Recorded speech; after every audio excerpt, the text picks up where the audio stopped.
بسم الله الرحمن الرحيم. الحمد لله رب العالمين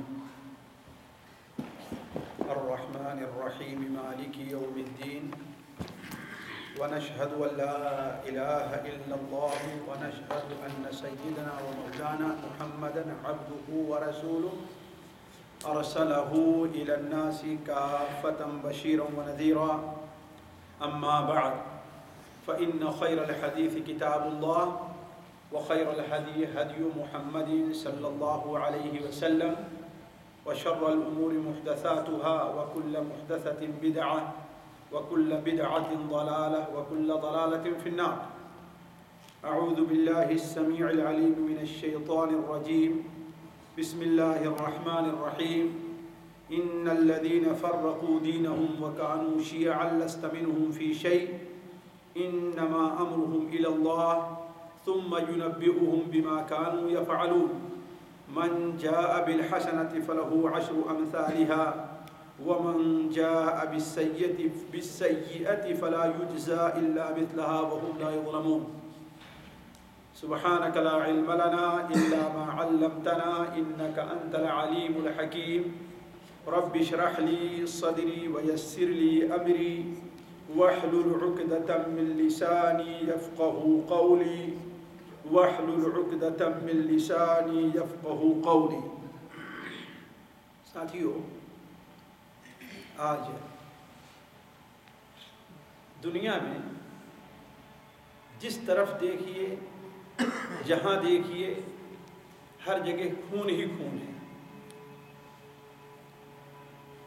قتل، غارت گری، لوٹ مار، آپس کی لڑائی، زلزلے، طوفان، ہر جگہ آپ کو یہی دکھائی دے گا کہ کسی بھی جگہ انسان کو سکون اور اطمینان نہیں.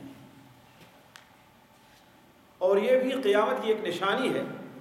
صحیح بخاری شریف میں قیامت کی ایک نشانی یہ بیان کی گئی ہے. اللہ کے رسول صلی اللہ علیہ وسلم کا فرمان ہے کہ قیامت سے پہلے کثرت الحرج، کثرت سے قتل اور غارت گری واقع ہوگی. لوگ مارے جائیں گے، قتل کیے جائیں گے، لوٹے جائیں گے، جانے جائیں گی. یہ قیامت کی نشانیوں میں سے ایک نشانی ہے. یعنی کہنے کا مطلب ہے کہ انسان کی جان اور انسان کے جسم کی کوئی اہمیت نہیں رہ جائے گی. چند ٹکوں کے بدلے، معمولی سے دنیاوی فائدے کے بدلے انسان کیا کرے گا؟ اپنے بھائی، اپنے ساتھی کی جان مار دے. اور آپ دیکھ رہے ہیں خاص طور پر ایشیا اور مسلم ممالک میں. افریقہ ہم سے تھوڑا سا دور ہے، اس کو چھوڑ دیجیے، وہاں تو جو چل رہا ہے. لیکن ہمارے قریب ایشیا اور مسلم ممالک میں دیکھ لیجئے تو یہ چیز اور جگہوں کے مقابلے میں کیا ہے؟ زیادہ. آپ عراق میں دیکھ لیجیے، افغانستان میں دیکھ لیجیے، پاکستان میں دیکھ لیجیے، ہر جگہ، کشمیر میں دیکھ لیجیے. جتنا خون اس وقت مسلمانوں کا بہہ رہا ہے، شاید ہی کسی دوسری قوم کا بہہ رہا. اور حالیہ ہم اور آپ دیکھ رہے ہیں جو کچھ سوریا کے اندر ہو رہا ہے، جو کچھ سوریا میں ہو رہا ہے، اس کی تو مثال شاید تاریخ میں کبھی ملے. ہیں ایسے واقعات ہوئے ہیں، شاید میں آگے چل کر کے بات طرف اشارہ کروں. لیکن اس وقت جو صورتحال ہے سوریا میں، الامان الحفیظ، نہ بچوں کو چھوڑا جا رہا، نہ عورتوں کو معاف کیا جا رہا، حتیٰ کہ خود مسلمان، اپنے کو کہلانے والے جو مسلمان ہیں، اب حقیقت مسلمان ہیں یا نہیں، لیکن اپنے کو مسلمان کہلا رہے ہیں، وہ مسجدوں تک کو نہیں چھوڑ رہے ہیں. مسجدوں تک کو چھوڑ نہیں رہے ہیں. آخر ساتھیوں، ایک عام مسلمان پریشان ہو جاتا ہے. لیکن اصل بات شروع کرنے سے پہلے آپ کے سامنے یہ بات بتلا دوں کہ جو شخص نبی کریم صلی اللہ علیہ وسلم کی احادیث کو پڑھا ہے اور آپ صلی اللہ علیہ وسلم کے فرامین کو جانتا ہے، اسے اس پر کوئی بڑا تعجب نہیں ہوتا، افسوس ہوتا ہے، دل پریشان ہوتا ہے، اسے مسلمانوں کی یہ صورتحال دیکھ کر کے رونا آتا ہے ضرور، لیکن اس کے سامنے تسلی کا ایک بہت بڑا سامان بھی ہے۔ وہ کیا ہے؟ نبی کریم صلی اللہ علیہ وسلم کا فرمان ہے سن ابو داؤد میں، امتی امت مرحومہ، امتی امت مرحومہ، میری امت ایسی ہے جو امت مرحوم ہے، جس کے اوپر اللہ تبارک و تعالیٰ کی خصوصی رحمت ہے، اس کے اوپر آخرت میں وہ عذاب نہیں ہے جو دوسری قوموں کا ہوگا۔ جو عذاب آخرت میں، حشر کے میدان میں، جہنم میں دوسری قومیں یہود اور نصارہ پر ہوگا، وہ عذاب اس قوم پر نہیں ہوگا، بلکہ اس کا عذاب دنیا ہی میں قتل، غارت گری، لوٹ مار، قتل، یہی سب چیزیں، یعنی یہ چیزیں اس کے گناہوں کا، اس کی غلطیوں کا کیا بنے گی؟ کفارہ بنے گی، اس کی غلطیوں کا کفارہ بنے گی۔ نبی کریم صلی اللہ علیہ وسلم کی حدیث صحیح مسلم شریف میں ہے کہ اللہ تبارک و تعالی قیامت کے دن اس امت کے گناہوں کو اٹھا کر کے یہود اور نصارہ اور باطل قوموں کے اوپر ڈال دے گا، اور اس قوم سے کہے گا کہ تو جنت میں چلے جا اللہ تعالیٰ کی رحمت سے۔ آخر کیوں؟ یہود اور نصارہ پر کیوں بطور ظلم کے ڈالیں گے؟ نہیں، اس لیے کہ اس دنیا میں مسلمانوں پر جو ظلم ہو رہا ہے، مسلمانوں کو جو پریشانیاں ہو رہی ہیں آج سے نہیں سال سے، اس کے پیچھے اگر آپ دیکھیں تو انہی دو باطل طاقتوں کا ہاتھ ہے۔ کس کا؟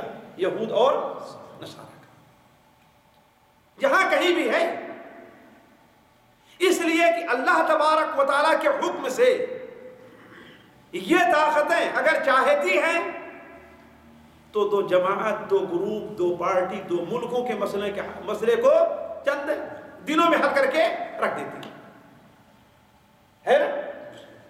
اور اگر نہیں چاہتی تو خون بہتا رہتا ہے، قتل ہوتا رہتا ہے، مسلمان مارے جاتے رہتے ہیں، بچے یتیم ہوتے رہتے ہیں، عورتیں بیوہ ہوتی رہتی ہیں، اور وہ بیٹھے اپنا تماشا دیکھتے رہتے ہیں۔ اسی لیے اللہ تبارک و تعالی قیامت کے دن ان مجبور اور مظلوم مسلمانوں کو، جو ظالموں کی چکی میں پس رہے ہیں، جو بھوکے مارے جا رہے ہیں، جو قتل کیے جا رہے ہیں، جن کا خون بہایا جا رہا ہے، جن کے گھروں پر آگ برسائی جا رہی ہے، اللہ تبارک و تعالی ان کے گناہوں کو اٹھا کر کے یہود اور نصارہ پر ڈال دے گا اور کہے گا کہ تم میری رحمت سے جنت کے اندر چلے جاؤ۔ اس موضوع کو ہم نے تفصیل سے دوسری جگہوں پہ رکھا ہے، بلکہ میری ایک کتاب ہے امت محمدیہ کے فضائل، میں اس کو یہاں تفصیل سے نہیں رکھنا چاہتا، صرف اشارہ کر رہا ہوں کہ اس سے ہمیں اور آپ کو افسوس ضرور کرنا چاہیے، اس لیے کہ ایک مسلمان کا خون اللہ تبارک و تعالیٰ کے نزدیک بہت عزیز ہے، بہت عزیز ہے، اس قدر عزیز ہے کہ خانہ کعبہ کا ڈھایا جانا اللہ تبارک و تعالیٰ کو گوارا ہو سکتا ہے، لیکن ایک مسلمان کا ناحق خون گوارا نہیں ہو سکتا۔ اس لیے یہ خون رائے گا نہیں جائے گا، بیکار نہیں جائے گا۔ ہماری غلطیوں، ہماری کوتاہیوں، ہماری کمزوریوں کا یہ گناہ کفارہ بن رہا ہے، اس ناحیے سے کہ اس دنیا میں جو ہماری قوم مصیبت اور پریشانی اٹھا رہی ہے، اگر وہ کلمہ لا الہ الا اللہ محمد رسول اللہ کی پابند ہے تو اللہ تبارک و تعالیٰ ان کے سارے گناہوں کو اٹھا کر کس پر ڈال دے گا؟ یہود اور نصارہ پر، اور ان مجبوروں سے کہے گا کہ تم میری رحمت اور فضل سے جنت میں چلے جاؤ۔ تو عرض کرنے کا مقصد یہ ہے کہ اس ناحیے سے ہمیں پریشان نہیں ہونا چاہیے، لیکن ہمیں دیکھنا چاہیے کہ آخر اس کے پیچھے جو کچھ ہو رہا ہے، خاص طور پر بالاخص ابھی ہم رکھ لیتے ہیں سوریا کے اندر، بالاخص سوریا میں جو کچھ ہو رہا ہے، آخر اس کی وجہ کیا؟ کیا آپ سمجھتے ہیں اس کی وجہ ملک ہے؟ نہیں۔ کیا آپ یہ سمجھتے ہیں کہ اس کی وجہ مال ہے؟ نہیں۔ آپ تعجب کریں گے کیسے ہو سکتا ہے؟ ملک ہی تو مسئلہ ہے۔ اصل وجہ ملک نہیں ہے، ملک آنے اور جانے والی چیز ہے۔ ایک ملک ہمیشہ کسی کے ہاتھ میں نہیں رہتا۔ اس کے پیچھے اصل جو لوگ یہ کام کر رہے ہیں، یا جو طاقتیں دائیں اور بائیں کی، چاہے ایرانیوں کی شکل میں ہو یا عراقیوں کی شکل میں ہو، یا اپنے کو حزب اللہ کہنے والی حزب الشیطان کی شکل میں ہو، اس کے پیچھے کوئی اور جذبہ کام کر رہا ہے۔ وہ جذبہ کیا ہے؟ کہ اہل سنت سے ہمیں بدلہ لینا ہے۔ وہ کیا جذبہ ہے؟ کہ اہل سنت سے ہمیں بدلہ لینا ہے۔ یعنی دوسرا گروپ جو اپنے کو شیعہ کہتا ہے، جو ہم لوگ اپنی زبان میں اہل تشیع کہتے ہیں، وہ لوگ صرف مال کے لیے، صرف ملک کے لیے سب کچھ نہیں کر رہے۔ ان کے پیچھے ایک بہت بڑا جذبہ یہ کام کر رہا ہے کہ ہم سے اور آپ سے بدلہ لے رہے ہیں۔ اس لیے کہ مسلمان نبی کریم صلی اللہ علیہ وسلم کی وفات کے بعد ایک امام کے پر سارے کے سارے متفق ہو گئے تھے۔ وہ کون؟ حضرت ابوبکر صدیق رضی اللہ تعالی عنہ۔ اس کے بعد حضرت عمر رضی اللہ عنہ کی خلافت ہوئی اور سارے کے سارے متفق ہوئے۔ لیکن حضرت عثمان غنی رضی اللہ عنہ کی خلافت میں، حضرت عثمان غنی حضرت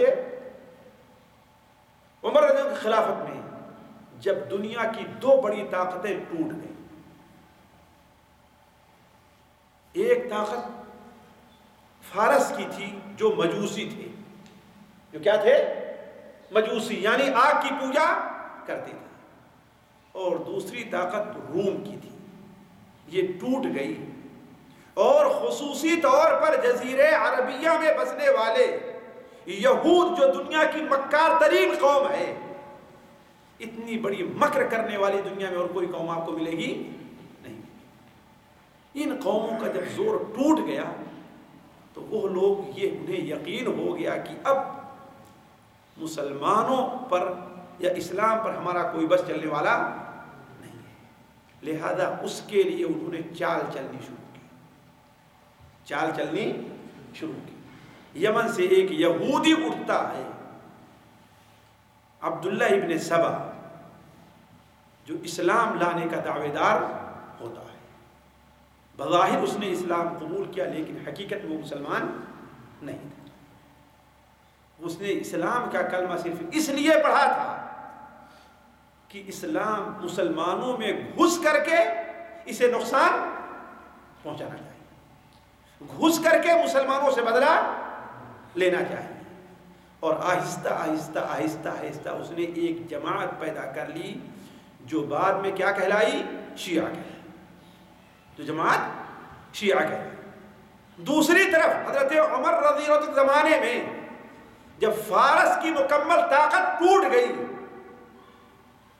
قادسیہ کے میدان میں، جو لوگ تاریخ پڑھے ہیں وہ جانتے ہوں گے کہ ان کا سب سے بڑا پہلوان رستم جب بھاگا ہے اور مارا گیا ہے تو ہرمزان اس نے سمجھ لیا کہ اب وہاں سے بھاگ کھڑا ہوا، اور وہاں کے لوگ کچھ تو مسلمان ہو گئے اور سچے دل سے مسلمان ہوئے، کچھ لوگ مسلمان ہوئے لیکن سچے دل سے مسلمان نہیں ہوئے۔ ان کے دل میں یہ بات چبھتی رہی کہ ہم اپنا بدلہ کیسے لیں۔ اور جب مسلمانوں کے جماعت میں دیکھا تو عبداللہ ابن سبا کی جماعت کے سے بڑھ کر کے ان کی تائید کرنے والی کوئی دوسری جماعت نہیں، لہذا اس کے ساتھ مل گئی۔ اس طریقے سے ایک جماعت پیدا ہو گئی جو کیا تھی؟ اپنے کو شیعہ کہلائی یا انہیں رافضی کہا گیا، اور دوسری جماعت جو صحیح راستے پر تھی ان کو کیا کہا گیا؟ اہل سنت، اہل سنت و جماعت. ساتھیوں ایک منٹ رک کر کے، اہل سنت و جماعت کا معنی کیا ہے؟ ہمارے یہاں ذرا غلط مفہوم سمجھتے ہیں لوگ اہل سنت و جماعت. اس کا معنی کیا ہے اہل سنت و جماعت؟ سنت کے معنی کیا ہے؟ جی سنت کے معنی کیا ہے؟ آپ لوگ جانتے ہیں؟ جی نہیں، اصل مسلمان. سنت کے معنی ہے طریقہ کی. کس کا ہے؟ طریقہ، راستہ. جس طریقے پر چلا جائے وہ کیا ہے؟ سنت ہے. سنت ہم بولتے ہیں تو گویا نبی صلی اللہ علیہ وسلم اور صحابہ کرام کا طریقہ ہے کہ نہیں؟ کیوں؟ اس لیے کہ سنن ابو داؤد میں، سنن ترمذی میں، مسند احمد میں حضرت عرباد ابن ساریہ رضی اللہ عنہ روایت ہے کہ نبی کریم صلی اللہ علیہ وسلم نے ارشاد فرمایا کہ جو میرے بعد زندہ رہے گا اس امت میں بڑا اختلاف پائے گا. اس امت میں بڑا اختلاف پائے گا. لہذا ایسے وقت میں تم علیکم بسنتی و سنت الخلفاء الراشدین المہدیین من بعدی، تم میری سنت کو پکڑے رہنا، میرے طریقے پر چلتے رہنا، اور خلفاء راشدین کا جو طریقہ ہے اس کے اوپر تم چلتے رہنا. ساتھیوں یہ بڑا آسان سا مسئلہ ہے.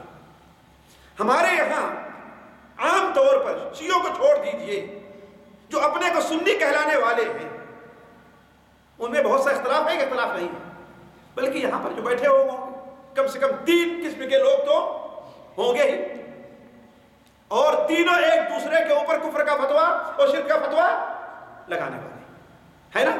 بس صحیح کہ نہیں صحیح؟ آپ کو تعجب ہو رہا آخر ہے لگاتے ہی نہیں، فتویٰ لگاتے ہیں. لیکن اس کا مسئلہ ساتھیوں بالکل آسان، حل آسان ہے بالکل. وہ کیا؟ جس بارے میں ہمارا اور آپ کا اختلاف ہو اس کو سیدھے دیکھا جائے کہ آیا نبی کریم صلی اللہ علیہ وسلم کی سنت یہ رہی ہے کہ نہیں. خراب ہو. مسئلے کا حل آسان ہے کہ آسان نہیں ہے؟ کسی بھی مسئلے کو لے لیجئے آپ لوگ، کسی مسئلے کو اٹھا لیجئے، ایک مسئلہ لے لیجئے آپ. جیسے آج ہمارے قاری صاحب مثال کے طور پر عید میلاد النبی کا مسئلہ لیے ہوئے تھے. لڑنے کی ضرورت ہی نہیں ہے، کسی پر حکم لگانے کی ضرورت ہی نہیں ہے. نبی کریم صلی اللہ علیہ وسلم کی سیرت مکمل طور پر ہمارے سامنے موجود ہے نا. اور علماء نے صحیح اور غلط، جھوٹ اور سچ سب کا فیصلہ کر دیا. بلکہ مجھے بڑی پسند آئی ایک مغربی دانشور نے کیا کہا تھا، دنیا میں صرف ایک نبی ہے بلکہ ایک ذات ہے جس کی پیدائش سورج کی روشنی میں ہوئی ہے، اور باقی سارے لوگوں کی پیدائش کیا ہے؟ رات کی تاریکی میں. معنی کیا ہے؟ کہ ان کی زندگی کی ساری چیزیں بالکل واضح اور سامنے. ٹھیک، چلے جائیں. بخاری شریف ہے، مسلم شریف ہے، سنن ابو داؤد ہے، سنن ترمذی ہے، سنن ابن ماجہ ہے. دیکھ لیجئے کیا نبی کریم صلی اللہ علیہ وسلم نے عید میلاد کبھی منائی بھی ہے کہ نہیں منائی؟ اگر منائی ہے تو یہ سنت کا طریقہ ہے، اور اگر نہیں منائی ہے تو جی سنت طریقہ ہوگا. آسان ہے مسئلے کا کسی بھی چیز کا. یا اسی طریقے سے ہمارے ایک بھائی نے، بلکہ ابھی تک ان کو شبہ ہے، انہوں نے یہ کہا کہ کسی بھی شخص کو یہ نہیں کہنا چاہیے کہ وہ مر گئے، اور اللہ کے رسول بارے تو ہم تو کہا جاتا ہے اگر کوئی کہتے اللہ کے رسول مر گئے شاید کہ گستاخ رسول سے قتل کرو، یہ تو گستاخ رسول ہے، یہی تو کہا جائے گا. بلکہ کیا کہتے ہیں ہمارے آپ صلی اللہ علیہ وسلم جی پردہ فرما گئے ہے نا. بات صحیح. یعنی مطلب کیا ہے؟ ابھی زندہ ہے وہ دنیا میں، یہی تو معنی ہے نا. اس دنیا میں ظاہر بات ہے. آخر معنی کیا ہے؟ لیتے ہیں آپ لوگ کیا لیتے ہیں؟ آپ لوگ یہی تو لیتے ہیں کہ اللہ کے رسول کا انتقال نہیں ہوا ہے. بالکل واضح سی بات ہے. آ جائیے قرآن کو سامنے رکھتے ہیں اور حدیث رسول کو سامنے رکھتے ہیں. صحیح بخاری شریف میں، کہیں دور نہ جائیے، صحیح بخاری شریف میں نبی کریم صلی اللہ علیہ وسلم کی وفات کا جہاں پر ذکر ہے، جہاں پر ذکر ہے کہ آپ صلی اللہ علیہ وسلم کی وفات جب ہو گئی تو ابو بکر صدیق وہاں پر موجود نہیں تھے. واپس آئے تو دیکھتے ہیں کہ حضرت عمر رضی اللہ عنہ تلوار لیے کھڑے اور کہتے ہیں جو یہ کہے گا کہ اللہ کے رسول صلی اللہ علیہ وسلم کی وفات ہو گئی اسے تلوار سے قتل کر دو. اس قدر پریشان اور گھبراہٹ میں تھے. نتیجہ کیا ہے؟ تو بکر آئے, ان کی باتیں سنو, سیدھے کہاں چلے گئے؟ اندر گئے. اس لیے کہ آپ کی بیٹی کے گھر ہی میں تھے. آپ صلی اللہ علیہ وسلم کے چہرے پر سے چادر کو اٹھایا, آپ کے ماتھے کو بوسہ لیا, آنکھ میں آنسو آ گئے, اور آپ نے فرمایا کہ اللہ تبارک و تعالی نے آپ کے اوپر ایک چیز جو فرض کر دی تھی, موت, وہ وقت آپ کے اوپر آ گیا ہے. اور آئے حضرت عمر سے کہا خاموش ہو جاؤ, لیکن عمر خاموش ہونے کے لیے تیار نہیں. تو دوسرے کنارے کھڑے ہو کر کے بات کرنے لگے, اور صحابہ کرام سارے کے سارے حضرت عمر کو چھوڑ کر کے کس طرح متوجہ ہو گئے؟ حضرت عمر صدیق رضی اللہ عنہ متوجہ ہو گئے, اور فرمایا خطبہ دے کر کے قرآن مجید کی سورہ آل عمران 4 پارے کے رکوع کے بعد جو ہے ایک آیت پڑھی, وما محمد الا رسول قد خلت من قبلہ الرسل افإن مات أو قتل انقلبتم, ہے نا. یہ آیت پڑھنے کے بعد آپ نے فرمایا, حضرت ابوبکر صدیق نے, من کان یعبد محمدا فإن محمدا قد مات. یہ صحیح بخاری شریف کے اگر الفاظ نہ ہو تو جو من کان یعبد محمدا, جو حضرت محمد صلی اللہ علیہ وسلم کی عبادت کرتا تھا, ان کی پوجا کرتا تھا, وہ آج یہ جان لے کہ محمد صلی اللہ علیہ وسلم قد مات, ان کی موت واقع ہو گئی. یہ کس نے کہا؟ حضرت بکر صدیق نے کہا, کسی دوسرے نے کہا. تو کہنے کا مطلب کہ مسئلہ آسان ہے بالکل. آپ نے کیا بیان فرمایا؟ علیکم بسنتی وسنت الخلفاء الراشدین المہدیین من بعدی, تم میری سنت پر عمل کرو اور میرے بعد خلفاء راشدین کی سنت کے اوپر عمل کرو. اس لیے جو لوگ صحابہ کرام کے طریقے پر رہے, انہیں کیا کہا جانے لگا ہے؟ اہل سنت والجماعت. جماعت کیوں کہتے ہیں؟ جماعت کہتے ہیں کہ صحابہ کرام کی جماعت جس راستے پر چلی اور تابعین کو جو تعلیم دی, اور تابعین نے جو تعلیم اپنے بعد والوں کو دی, اسی جماعت کو ہم بھی ماننے والے.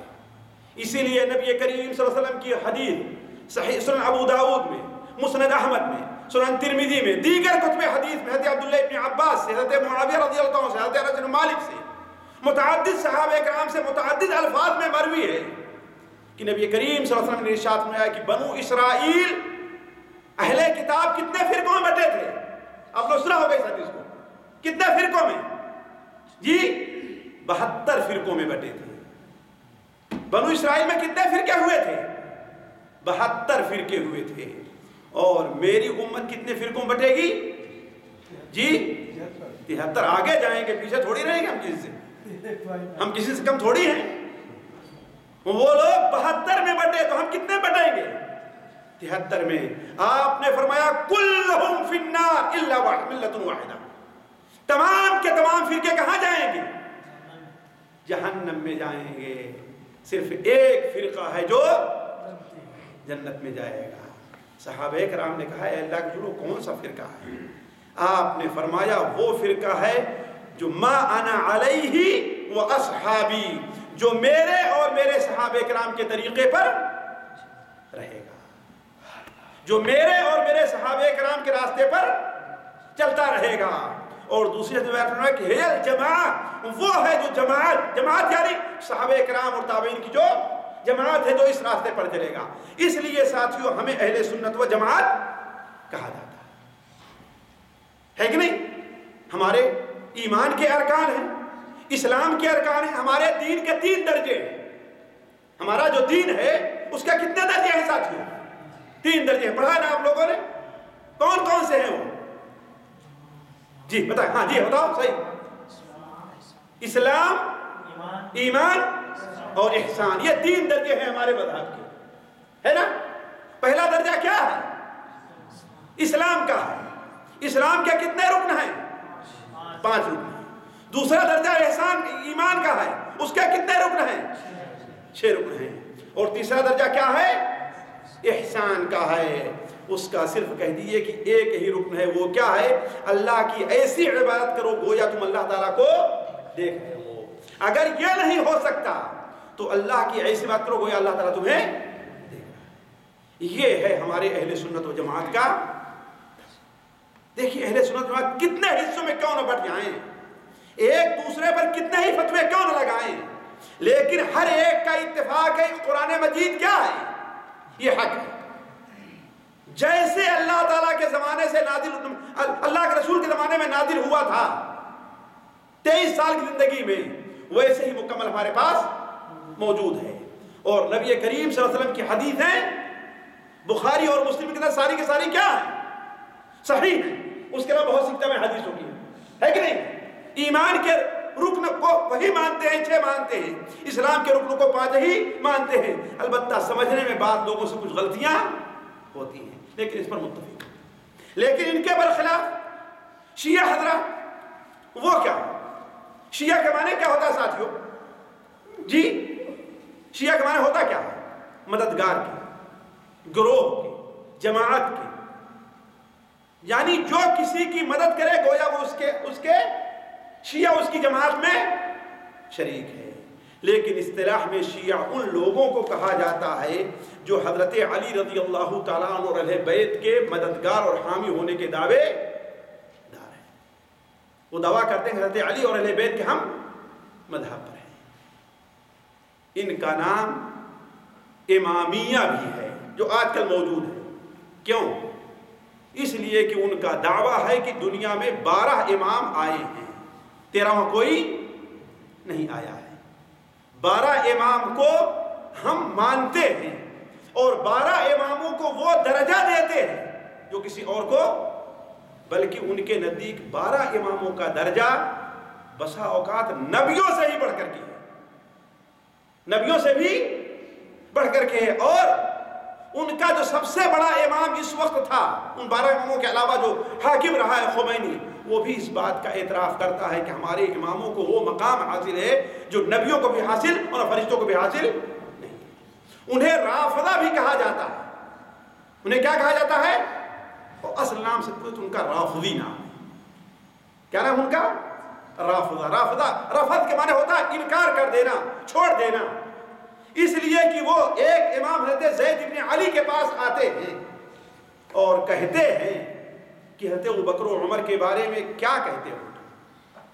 تو انہوں نے کہا کہ حضرت ابوبکر و عمر ہمارے نانا کے دونوں وزیر تھے، ان کے صحابی تھے، لیکن کہتے ہیں کہ ارے آپ ان کو بارے میں یہ کہتے ہیں، حالانکہ یہ ان کو گالیاں دیا کرتے تھے، نعوذ باللہ من ذالک۔ لہذا انہوں نے زید ابن علی کا ساتھ چھوڑ، زید ابن محمد ابن علی، زید ابن علی ابن محمد ابن جعفر، ان کا ساتھ چھوڑ کر کے الگ ہو گئے، اس لیے ان کا نام رافضہ پڑ گیا۔ ساتھیوں، ان کے عقیدے کے بارے میں ہمیں اور آپ کو چند چیزیں جاننا بہت ضروری ہے، بہت ضروری ہے۔ پہلی چیز تو یہ ہے، ان کا عقیدہ یہ ہے کہ امامت صرف حضرت علی رضی اللہ عنہ کا حق ہے، حضرت ابوبکر و عمر نے اس کی مخالفت کر کے وہ لوگ کافر ہو گئے، نعوذ باللہ۔